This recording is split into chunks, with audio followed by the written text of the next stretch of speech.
Hello guys, TNOU web portal மூலமாக உள்ளே போனதுக்கப்புறமா நீங்கள் இந்த ரிசல்ட்டுன்ற டேப்பில் பார்க்குறதுக்கு இந்த எக்ஸாம் நேம் இதெல்லாம் கிளிக் பண்ணிவிட்டு கெட் ரிசல்ட் கொடுத்துட்டீங்க அப்படின்னா ஓகேங்களா.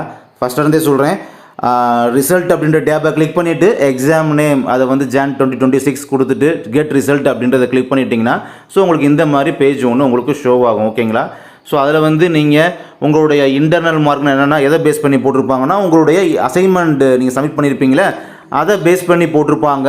நெக்ஸ்ட்டு எக்ஸ்டர்னல் மார்க் அப்படின்றது நீங்கள் ரிட்டன் எக்ஸாம் எழுதுனீங்க பார்த்தீங்களா, ஸோ அதை பேஸ் பண்ணி எக்ஸ்டர்னல் போட்டிருப்பாங்க. இந்த இன்டர்னல் ப்ளஸ் எக்ஸ்டர்னல் சேர்ந்து தான் பார்த்தீங்கன்னா டோட்டல் மார்க்கில் வரும் ஓகேங்களா. ஸோ ரிசல்ட்டில் பார்த்தீங்கன்னா பாஸ்னா பாஸு, ஃபெயில் மார்க்னா ஃபெயில் அந்த மாதிரி போட்டிருப்பாங்க.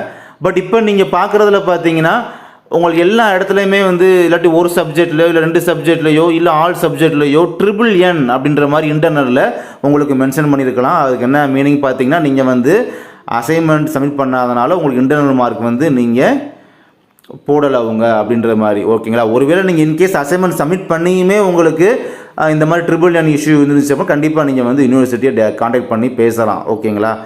அப்புறம் ஆப்சண்ட் ஆகியிருந்த அப்போ லாஸ்ட் ரோ பாருங்களேன், இலக்கிய திறனாய்வும் பண்டைய இலக்கணமும் சொல்லி ஒரு சப்ஜெக்டில் இங்கே பாருங்களேன், எக்ஸ்டர்னலில் வந்து AAA போட்டிருக்காங்க, இன்டர்னலில் NNN. ஸோ அது அசைன்மெண்ட் தரல ஓகே. AAAனா ஆப்சண்ட் அப்படின்றதுனால ஏ அப்படின்ற மாதிரி போட்டிருப்பாங்க, AAA அப்படின்றது போட்டிருப்பாங்க ஓகேங்களா. அப்படின்னா ஆப்சண்ட்.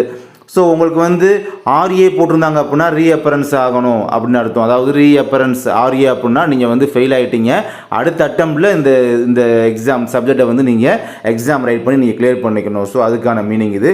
கீழே போட்டிருக்காங்க பாருங்கள் எக்ஸ்ப்ளனேஷன். Pனா pass, RA, NNN, triple star போட்டிருந்தா என்னது, ஸோ இது இன்டர்னல் மார்க் நாட் அப்ளிகபிள்னா அதுக்கு என்ன கோடு, WHனா வித்ஹெல்டு, எல்லாமே உங்களுக்கு எக்ஸ்ப்ளனேஷனே உங்களுக்கு கொடுத்துருக்காங்க கீழே ஓகேங்களா. அதை நீங்கள் பார்த்து தெரிஞ்சுக்கலாம். அதுக்கப்புறம் பார்த்தீங்கன்னா உங்களுக்கு வந்து இந்த மார்க்கில் வந்து ஒரு சாட்டிஸ்ஃபைடு இல்லை, மார்க் கம்மியாக இருக்குது அப்படின்றவங்க, அப்படி இல்லாட்டி உங்களுக்கான மார்க் வந்து ஃபெயில் போட்டிருக்காங்க, நல்லா தான் எக்ஸாம் ரைட் பண்ணேன் பட் எதுக்காக அவங்க ஃபெயில் போட்டாங்கன்னே தெரியலை அப்படின்றவங்க பார்த்தீங்கன்னா இந்த ரிசல்ட்டை பார்க்கும் போதே கீழே வந்து பாருங்களேன் உங்களுக்கு அப்ளை ஃபார் ரீவேல்யூஷன் இருக்குது பார்த்தீங்களா. ஸோ அந்த டேப்பை கிளிக் பண்ணி நீங்கள் ரீவேல்யூஷனுக்கு அப்ளை பண்ணிக்கலாம். ஸோ எக்ஸாம் நேம் வந்து பார்த்தீங்கன்னா Jan 2026 எக்ஸாமினேஷன் அப்படின்றத கிளிக் பண்ணிட்டீங்க அப்படின்னா நீங்கள் எழுதின அந்த கரண்ட் செமஸ்டர் எக்ஸாமுக்கான இப்போ 4 சப்ஜெக்ட் இது வந்து பார்த்தீங்கன்னா 3rd இயர் பேப்பர் போலது. ஆமாம் 3rd இயர் பேப்பர் இது.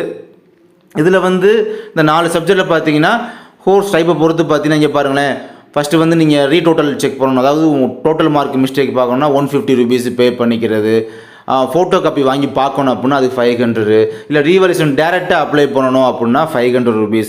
ஸோ இந்த மாதிரி இல்லை எனக்கு 3மே வேணும், ரீடோட்டல் பண்ணணும், ஃபோட்டோ காப்பி வாங்கி பார்க்கணும், ரீவேல்யூஷன் பண்ணணும் அப்படின்னா மொத்தமாக நீங்கள் 500 + 500 + 1150 ரூபா ஒரு சப்ஜெக்ட்டுக்கு நீங்கள் பே பண்ணுறாப்புல வரும். ஸோ அப்போ எத்தனை சப்ஜெக்ட்டோ அத்தனை சப்ஜெக்ட்டுக்கு நீங்கள் அத்தனை சப்ஜெக்ட்டுக்கும் நீங்கள் அந்த அமௌண்ட்டு பே பண்ணிக்கிற மாதிரி வரும்.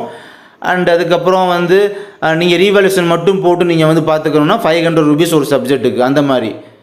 இப்போ நீங்கள் ஃபோட்டோ காப்பி ரீவேல்யூஷன் 2மே வாங்கிக்கணும்னா அது மட்டும் நீங்கள் கிளிக் பண்ணிக்கலாம். இந்த 2 மட்டும் பார்த்தீங்கன்னா நீங்கள் வந்து அழகாக நீங்கள் வந்து கிளிக் பண்ணிக்கலாம். ஸோ இந்த மாதிரி நீங்கள் வந்து ஃபீஸ் அமௌண்ட்டை பே பண்ணிக்கலாம்.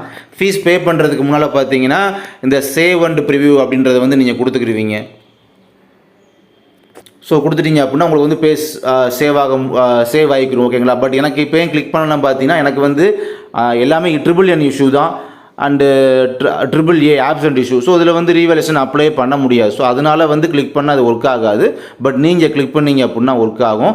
சேவ் அண்ட் ப்ரிவ்யூ கொடுத்துட்டு நீங்கள் வந்து ரீவேல்யூஷனுக்கு அப்ளை பண்ணிக்கலாம், இல்லை 3க்குமே அப்ளை பண்ணிக்கலாம், இல்லை 2க்குமே அப்ளை பண்ணிக்கலாம். 3 2ன்னு சொல்கிறேன் பார்த்தீங்களா, அது என்னென்னா